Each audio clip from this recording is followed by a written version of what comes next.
Welcome to everybody here.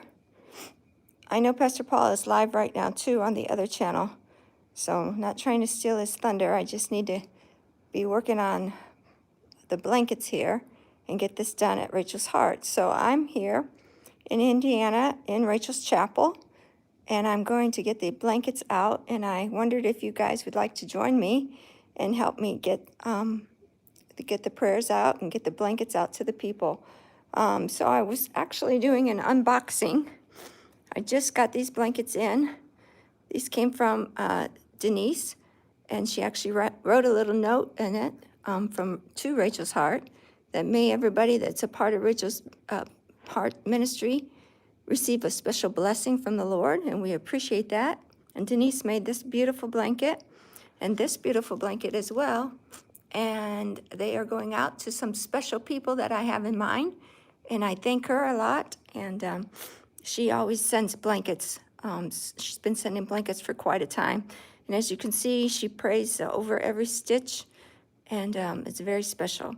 And this one, these two blankets, and I can't show you the note because it gives you too much information, so that's why I'm being careful. But they come from another lady in Texas, Martha, who's been making blankets for us for a long time as well. These purple crosses are a special request from Selena. She works with a church out in Sacramento, California. And she has a special request for some veterans that are disabled and are worthy of Purple Hearts. So she wondered if I could find some crosses in that color. And I did, so thank you. I'll be sending those out. And we had a special request for a large print Bible that was purple. Well, I didn't find a purple one, but I did find one with purple flowers on it. So that'll be going out for the lady who requested that. I do have a gentleman, I think his first name was Paul, that needs a chemo cap. And Sue makes these crosses in this manner. So the cross lady in Oklahoma, I think it's Oklahoma or Kansas, makes the crocheted crosses, and Sue makes these kind of crosses, which are really cool. Another gal, this is a special request. She's fighting what could be a fungus, and I just had a gal here in Lafayette fight off a fungus as well, so it must be a new thing that's going on. But anyways, so this is what I'm sending for her, and this is another cross that somebody sent me. It's really nice as well. Again, this is Martha's blanket, nice and festive, and it's going out to a gal. We have two gentlemen, one that has a kidney problem, one that has cancer of the esophagus.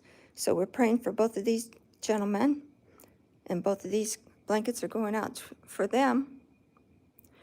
And one of these is going to a gal named Jessica.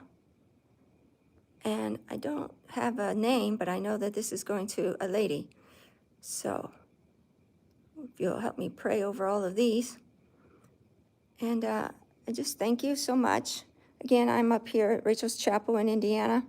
I did see Paul's mom and dad yesterday. Actually, I didn't see his dad. His dad was actually in South Bend for a procedure, but I did see his mom.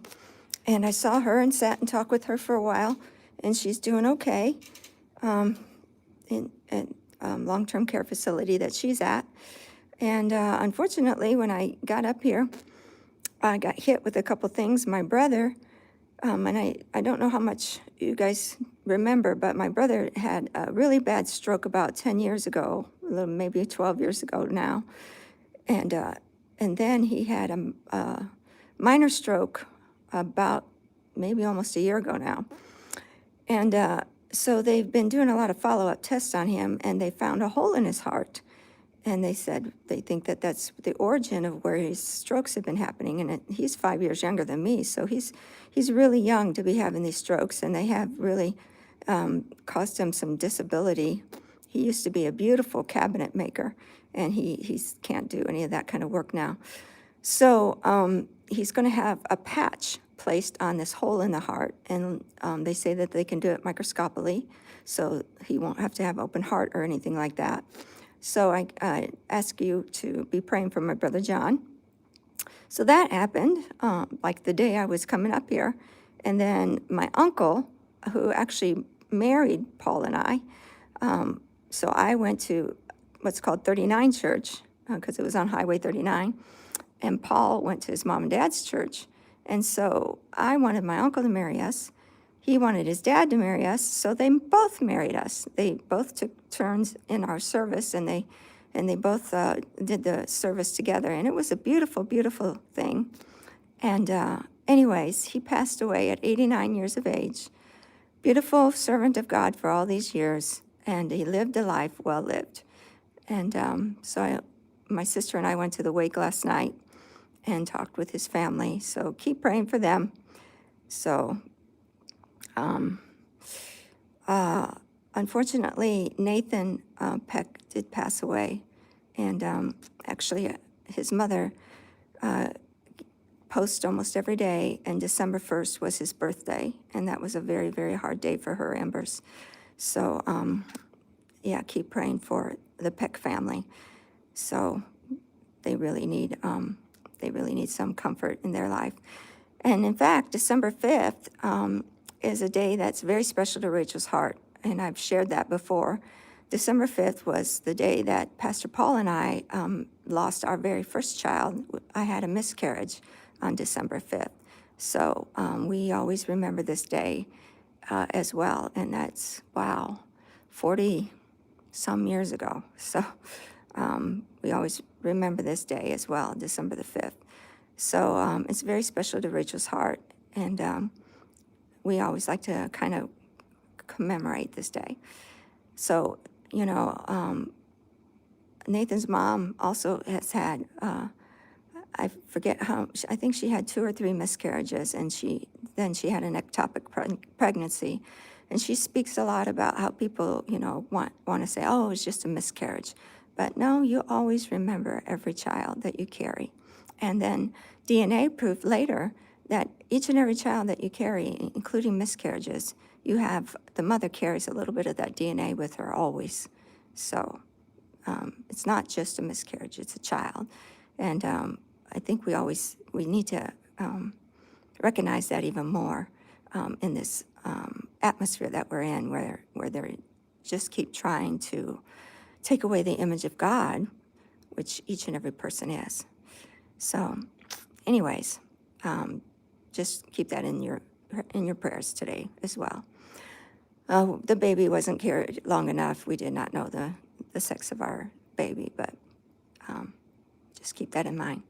Anyways, I know that Pastor Paul is live, and I don't want to be walking on his video, so you guys go back over there. And today is webinar day as well, and so hopefully we'll be seeing you. Pastor Paul and I did do our vision for 2026. It's all about salvation. We want to see your friends and family get in on these last days. It's all about global salvation. It's really about, if you think about going from house to house, now we can go house to house with technology, and you guys can help us make that exponential by sharing it. So we break that down in our vision for 2026. So love you guys, and take care, and go see what Pastor Paul is saying. Love you guys. Thank you for being here with Rachel's Heart with me. Bye.